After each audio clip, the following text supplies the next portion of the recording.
বাবা বিচার গানটা এমন প্রথম পর্যায়ে কিন্তু বাবা মৌচাকের মধু পাইতে গেলে আগে কিছু ফর্মুলা দরকার আছে না বাবা।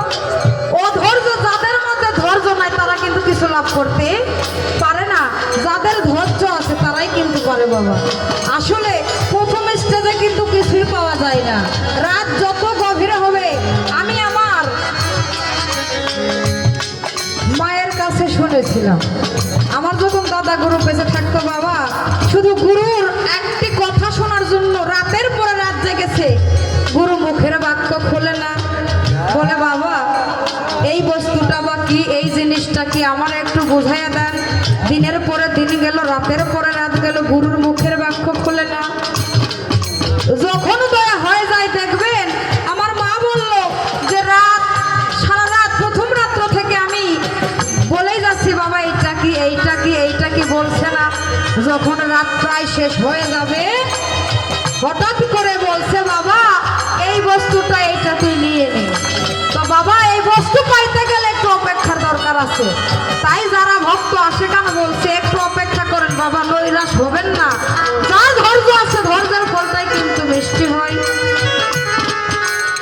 তাই মনসুর বাবা বললেন, মন এখন বলি তোমারে আমি বন্দেগি করিব যারে চিনি নাই তারে। আমি যার ইবাদত করব, বন্দেগি করব, এই দেহের মধ্যে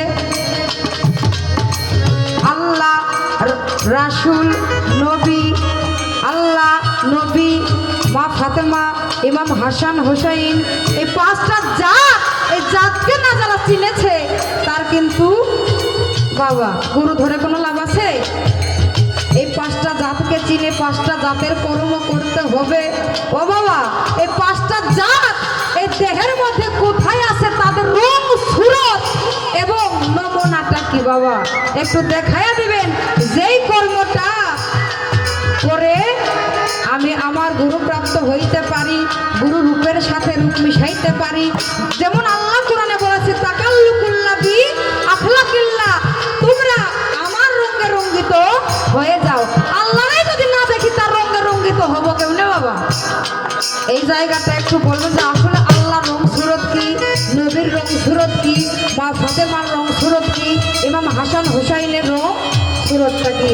তাই মনসুর বাবা বলেছে চার হরফে আল্লাহ শব্দ হয়, আলিফ হরফ দয়াল কোন মঞ্জিলে রই। এই আল্লাহ লিখতে কিন্তু আরবি বাবা চারটা হরফ লাগে না বাবা? এই চারটা হরফ দিয়ে আল্লাহ লেখা যায়। তাহলে এই চারটা হরফ আসলে বাজানে মানব দেহ ছড়ানো ছিটানো আছে নাকি একত্রিত আছে? যদি ছড়ানো থাকে তাহলে একত্রিত করার কায়দাটা কি, এটা একটু বলবো।